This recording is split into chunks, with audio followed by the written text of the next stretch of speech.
এসে পড়লাম, এখন ওই ছেলেটাকে খুঁজতে।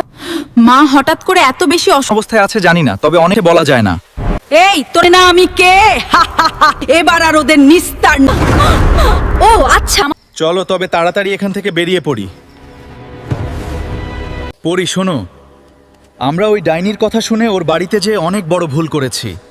ঈশ্বরের কৃপায় আমরা আজকে বেঁচে গেলাম। ঠিক বলেছ রাখাল, এই জঙ্গলে সত্যিই মায়াবী শক্তি রয়েছে। কখন কোন দিক থেকে বিপদ আসছে বুঝতেই পারা যায় না। যাই হোক, আর ভুল করলে চলবে না। তোমার মা তো অনেক অসুস্থ। এখন চলো, খুব দ্রুত সরোবরটা খুঁজে বের করতে হবে। হ্যাঁ বন্ধু চলো, জানি না আমার মায়ের এখন কি অবস্থা, আমার অনেক কষ্ট হচ্ছে। এমনিতে অনেক দেরি হয়ে গেল। সাধু বাবা, আমার দিদি এখনো কেন আসছে না?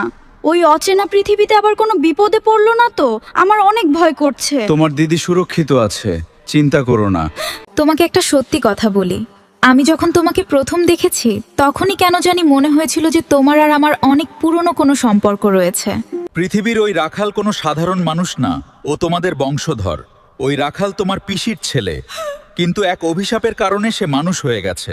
ও তাই নাকি? হলেও হতে পারে। তবে এখন এসব কথা বাদ দিয়ে চলো আগে তোমার মায়ের জন্য জাদুকরি ফুলটা নিয়ে আসি। চলো। ওই দেখো, আমরা তো গল্প করতে করতে সরোবরের কাছে পৌঁছে গেছি। ওখানে অনেক বড় একটা ফুল জ্বলজ্বল করছে, তার মানে ওটাই বোধহয় জাদুকরি ফুল। চলো তাহলে, আর দেরি করলে হবে না। এই জাদুকরি ফুলটা নিয়ে খুব দ্রুত পরিরাজ্যে মায়ের কাছে পৌঁছাতে হবে। হ্যাঁ ঠিক বলেছ, কিন্তু আমরা ওই ফুলটার কাছে কিভাবে পৌঁছাবো? সরোবরে তো কোনো নৌকা বা কোনো কিছুই নেই।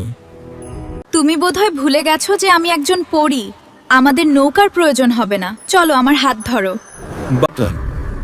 অবশেষে ফুলটা হাতে পেলাম।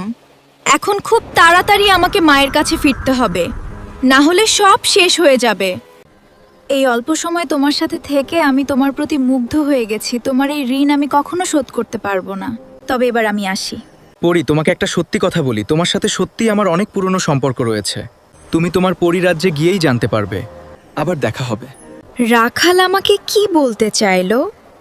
ওর কথায় তো রহস্য খুঁজে পেলাম।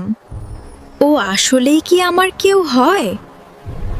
অবশেষে এসে পড়েছি, এইবার তোমাকে বাঁচাতে পারবো।